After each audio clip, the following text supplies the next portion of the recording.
Hello again, and welcome back to Granny Dorothy Visits. Today's topic is, you are more than your ADHD. Might seem like a different topic for Granny Dorothy and all the tapings I've been doing over the last almost 4 years now, but all of them that I try and choose are ones that are going to help you in your life to make you feel better and help make you a better person too by just thinking about things that are happening in your life and other people's lives. And one challenge that a lot of people have is ADHD. And I know this because our son has ADHD, and I've known about it for many, many years, but I have never understood it. So I found a book that I think that has really helped me a lot, and I wanted to share an excerpt from it. But first, I'll do my first two. I always like to start off with a reading from Everyday Wisdom, Dr. Wayne Dyer. And he said, "In God's eyes, no one on this planet is any better than you." So true. And from Julia Cameron's Heart Steps. The quote at the top of the page is from Shakti Gawan. "The universe will reward you for taking risks on its behalf. My spirit is large enough for any circumstance. I am enough. I have wisdom enough. I have faith enough. I know enough. I do not need to strive or strain. I do not need to reach or worry. I am enough. I allow the universe to act through me. The universe is more than enough, and so am I." And so the book that I'm talking about, it's called ADHD is Awesome. And the authors are a married couple, Penn and Kim Holderness, who you may have heard of before because they were actually winners of The Amazing Race. I believe it was season 33. My all-time favorite show is The Amazing Race. So I watched them on the show and I was rooting for them. And it was fabulous and so interesting. But I never got any part. I didn't realize that Penn had ADHD when I was watching it.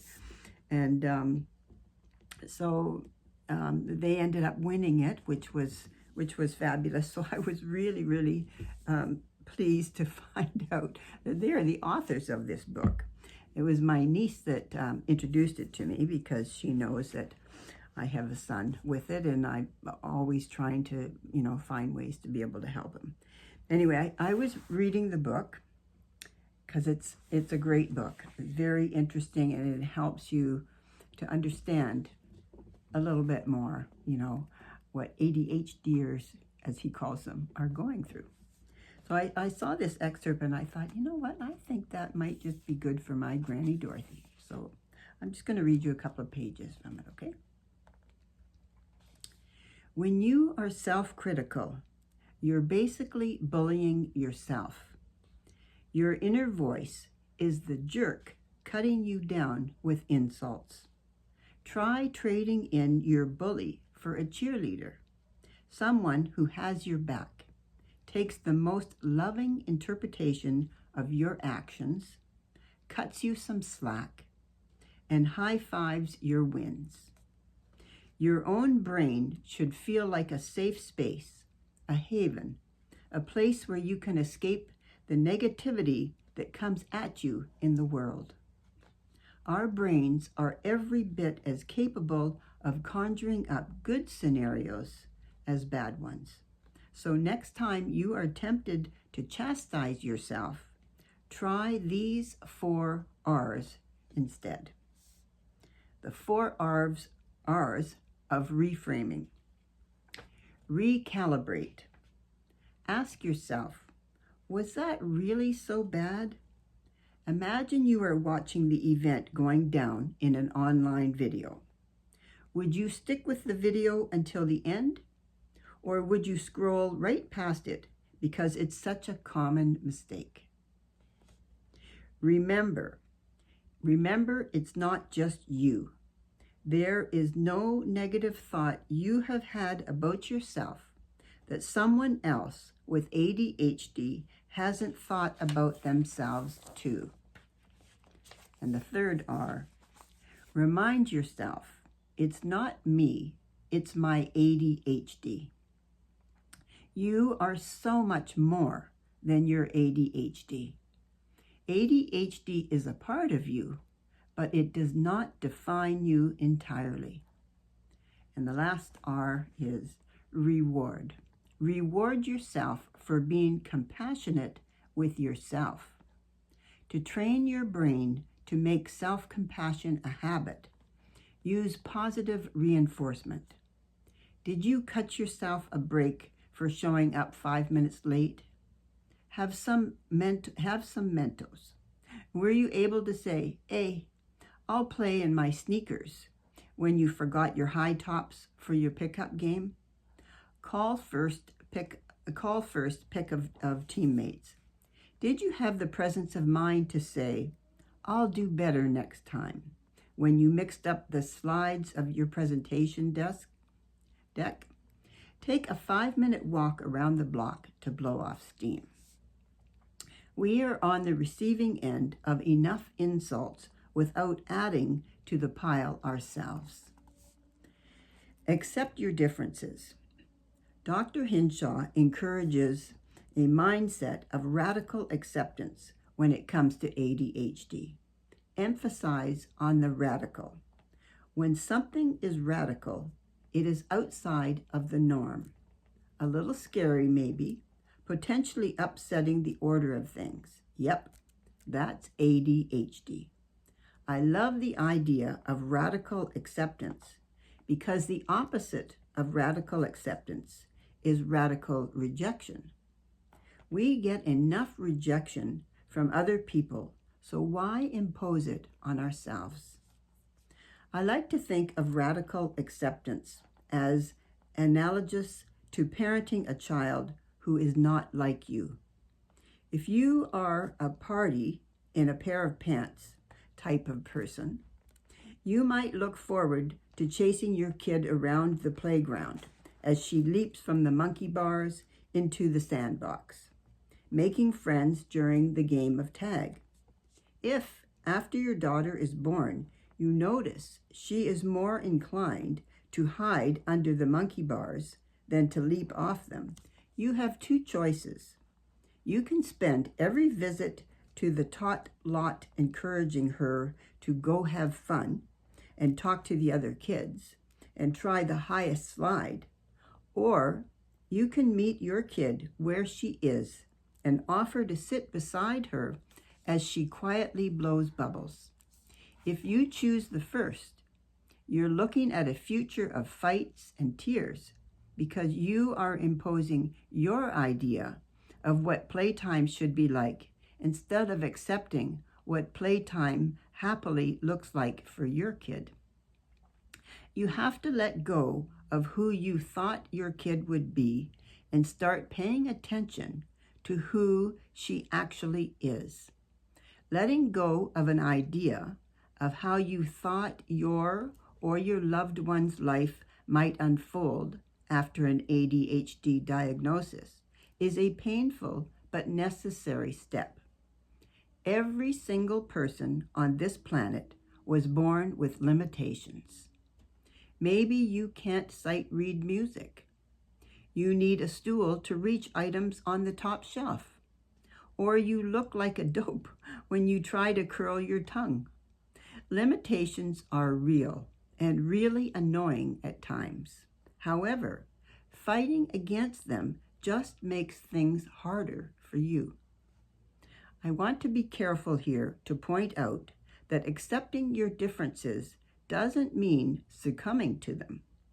Along with acceptance is radical commitment to opening up, getting needed help, and trying out new tools and strategies.